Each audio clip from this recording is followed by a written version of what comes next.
இன்றைய தினம் மேதகு ஆளுநர் அவர்கள் ஆளுநர் மாநிலிருந்து சில அறிக்கையை வெளியிட்டிருக்கின்றார்கள். அதில் மாநிலத்தில் 12 லட்சம் கோடி புரிந்துணர்வு ஒப்பந்தம் போடப்பட்டதாகவும் அது அந்த புரிந்துணர்வு ஒப்பந்தங்கள் ஆவணமாகத்தான் இருக்குது ஒழிய ஒரு சில புரிந்துணர்வு ஒப்பந்தங்கள் தான் நிறைவேற்றப்பட்டிருக்குது. பெரும்பாலான புரிந்துணர்வு ஒப்பந்தங்கள் இன்னும் வரவில்லை. கடந்த 4 ஆண்டுக்கு முன்பு வெளிநாட்டிலிருந்து தொழில் முதலீடு தமிழக 4வது இடத்தில் இருந்தது. தற்போது 6வது இடத்திற்கு தள்ளப்பட்டதாக அந்த அறிக்கையில் தெரிவிச்சிருக்காரு. பெண்கள் பாதுகாப்பு தொடர்பாக அறிக்கை வெளியிட்டிருக்காரு. போக்சோ சட்டத்தில் அதிகமாக இன்றைக்கு தமிழகம் பாதிக்கப்பட்டிருக்கின்றது. சுமார் 55% பாதிக்கப்பட்டதாக சொல்லியிருக்கிறாங்க. பெண்களுடைய பாலியல் தொல்லை 33% பாதிக்கப்பட்டிருப்பதாக அந்த அறிக்கையில் சுட்டிக்காட்டப்பட்டது. போதைப்பொருள் பரவல் மற்றும் பள்ளி மாணவர்கள் உட்பட்ட இணையர்களிடையே அதிக அளவு இந்த போதைப்பொருளுக்கு அடிமையாகி சுமார் 2000 பேர் இதனால் பாதிக்கப்பட்டு தற்கொலை செய்து கொண்டப்பட்டதாக இந்த அறிக்கையில் தெரிவிச்சிருக்கிறாங்க. பட்டியலின மக்களுக்கு எதிரான வன்கொடுமைகளும் தலித் பெண்கள் மீதான பாலியல் வன்கொடுமையும் அதிகரித்துள்ளது. இதை இந்த அரசு சுட்டிக்காட்டவில்லை என்பதையும் சுட்டிக்காட்டியிருக்கிறாரு. மாநிலத்தில் ஒரே ஆண்டில் 20,000 பேர் தற்கொலைக்கு ஆளாகியிருக்காங்க. இது நாள் ஒன்றுக்கு 65 பேர் என்று கணக்கிட்டிருக்கிறாங்க. இந்தியாவிலேயே தற்கொலை அதிகமாக நடந்த மாநிலம் தமிழ்நாடு. அதனால் தமிழ்நாட்டை இந்தியாவின் தற்கொலை தலைநகர் அழைக்கப்படுகின்ற அளவிற்கு தமிழகத்தில் தற்கொலை அதிகரித்திருக்கின்ற சுட்டிக்காட்டியிருக்கிறாங்க. கல்வி தரத்தை பற்றி இங்கே சொல்லியிருக்கின்றார்கள். இன்றைக்கு 50க்கும் மேற்பட்ட பேராசிரியர்கள் பணியிடம் காலியாக இருப்ப சொல்லியிருக்கிறாங்க. அது மட்டும் நான் ஏற்கனவே அடிக்கடி சொல்லிட்டு இருக்கிறேன். 96 அரசு கலைமற்ற அறிவிக்கல்லூரில் முதல்வரே இல்லை. அதோட அரசு உதவி பெறுகின்ற கல்லூரி பள்ளிகளுக்கு அந்த அரசு அந்த பணியிடங்களை நிரப்புவதற்கு காலி பணிகளை நிரப்புவதற்கு இந்த அரசு தரல. அதனால் கல்வியுடைய தரம் குறைஞ்சிருக்குது, கற்பவருடைய எண்ணிக்கையும் குறைஞ்சிருக்குது. நீங்கள் பார்த்தீங்கன்னா அதிமுக ஆட்சியில் உயர்கல்வி படிப்பதன் எண்ணிக்கை 100க்கு 52 பேர் இருந்தது. இன்றைக்கு திராவிட முன்னேற்ற கழகம் ஆட்சி பொறுப்புக்கு வந்த பிறகு இப்பொழுது 100க்கு 48 பேராக இன்றைக்கு உயர்கல்வி படிக்கக்கூடிய எண்ணிக்கை குறைஞ்சி போச்சு. இதெல்லாம் சுட்டி காட்டியிருக்காரு. அதே போல் மாநிலத்தில் உள்ள திருக்கோயிலுக்கு இன்னும் அறங்காவல் நியமிக்கவில்லை. இதனால் பக்தர்கள் பாதிக்கப்பட்டிருப்பதாக சுட்டி காட்டியிருக்காரு. இன்றைக்கு சிறு குறு நடுத்தர தொழில் அதில் தான் எம்எஸ்எம்இயில் தான் அதிகமான பேருக்கு வேலைவாய்ப்பு கிடைக்கும். அதில் இந்தியா முழுவதும் 5.5 லட்சம் கோடி இன்றைக்கு எம்எஸ்எம்இ இருக்குது. தமிழகத்தில் 40 லட்சம் தான் எம்எஸ்எம்இ இருப்பதாகவும் இதனால் தொழில் குறைந்திருக்குது, வேலைவாய்ப்பு குறைந்திருப்பதாகவும் சுட்டி காட்டியிருக்கிறாங்க. இன்றைக்கு நமக்கு வர வேண்டிய தொழிற்சாலைகள்லாம் அண்டை மாநிலத்தை சென்று கொண்டிருக்கின்றது. இந்த ஆட்சியினுடைய அலட்சியத்தினால் சுட்டி காட்டியிருக்கிறார்.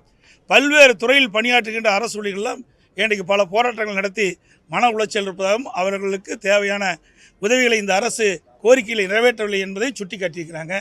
அது மட்டும் இல்லை, நாங்கள் வெளிநடப்பு செஞ்சுருக்கிறோம். இன்றைக்கி அனைத்து இந்திய அண்ணா திராவிட முன்னேற்ற கழக ஆட்சியில் சட்ட ஒழுங்கு பேணி காக்கப்பட்டது, சட்டத்தின் ஆட்சி நடைபெற்றது. கடந்த 4.5 ஆண்டு திராவிட முன்னேற்ற கழக ஆட்சியில் சட்ட ஒழுங்கு அடியோடு சீர்கெட்டு விட்டது. இன்றைக்கு எங்கே பார்த்தாலும் கொலை, கொள்ளை, திருட்டு, வழிப்பறிவு, பாலியல் கொடுமை நடக்காத நாளே இல்லை. அன்றாட செய்தி இந்த செய்தி தான் வெளியிட்டிருக்குது. எல்லா தொலைக்காட்சியிலையும் பத்திரிகையிலையும் பார்த்தீங்கன்னா இந்த கொலை நிலவரத்தை பற்றி தான் இன்றைக்கு தெரிவிக்கப்பட்டிருக்கிறது. அந்த அளவுக்கு ஒரு மோசமான சூழ்நிலை தமிழகத்தில் ஏற்பட்டிருக்கிறது. இன்றைக்கு தமிழ்நாடு போதைப்பொருள் நிறைந்த மாநிலமாக உருவாகிவிட்டது.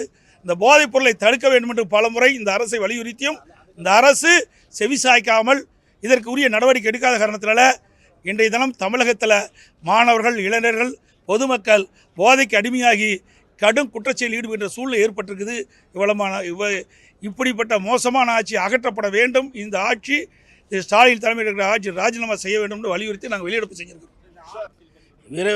இவரே கற்பனை பண்ணிக்கிறாரு. இந்தியாவிலேயே சூப்பர் முதலமைச்சர் சொல்லிட்டு இருக்காரு. இவர் எதுவுமே இது வரைக்கும் நடந்தது கிடையாது. இன்றைக்கு நான் சொன்னதெல்லாம் இன்றைக்கி இதை கவர்னர் அவர்கள் வெளியிட்டிருக்கிற அறிக்கையெல்லாம் உண்மை தானே.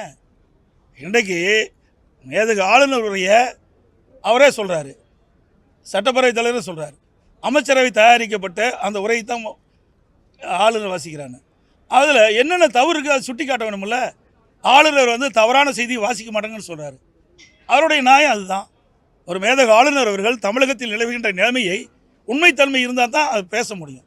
தவறு இருக்கின்ற பொழுது சுட்டி காட்டுகிறார். இந்த அரசு அதை ஏற்றுக்கொள்ள மறுக்குது. அதனால தான் இப்படிப்பட்ட வெளிப்படை. அது மட்டும் இல்லை, ஆளுநரை பற்றி என்ன செய்தி சொல்ல வேணுமோ அதையே முன்கூட்டி தயாரித்து வந்து முதலமைச்சர் வந்து அந்த சட்டமன்றத்தில் இன்றைக்கு வந்து தீர்மானமாக கொண்டாடுறார். எப்படி கவர்னர் இப்படி பேசுவார்னு தெரியும்.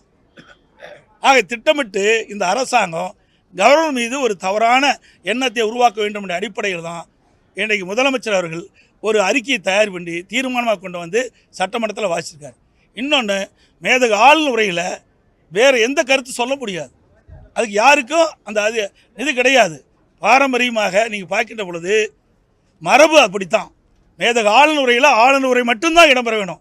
ஆனால் முதலமைச்சர் தன்னுடைய கருத்துக்களை இதில் பதிவு செய்கிறார். இது எந்த விதத்தில் நியாயம்? மரபை மீறி செயல்.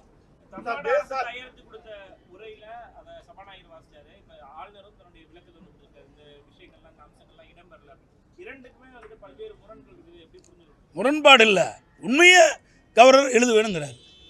தமிழகத்தில் நடைபெற்ற உண்மை செய்தியே மேதகு ஆளுநருடைய இடம்பெறுங்க.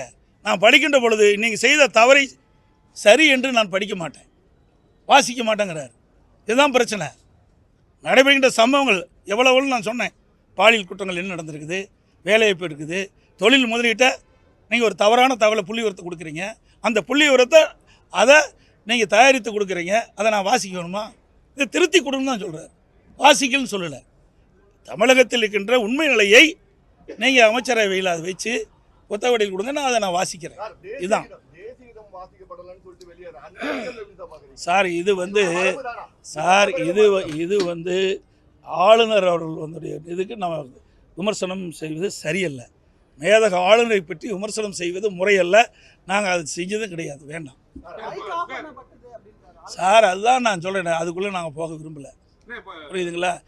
எங்களுக்கு வேண்டியது மக்களுடைய பிரச்சனைக்கு தான் நாங்கள் தேர்ந்தெடுத்துக்கிறோம். மக்களுடைய பிரச்சனை பேசுறதுக்கு தான் வந்திருக்கிறோம். நீங்களும் மக்களுடைய பிரச்சனை கேளுங்க, நான் பதில் சொல்கிறேன். தேவையில்லாத பிரச்சனையை உருவாக்கி டைவெர்ட் பண்ணாதீங்க. ஏன்னா மக்களுக்கு என்ன செய்தி போய் சேரணுமோ அது உண்மையான செய்தி போய் சேரட்டும். அனைத்து ஊடகங்களுக்கும் பத்திரிகைகளுக்கும் நன்றி, வணக்கம்.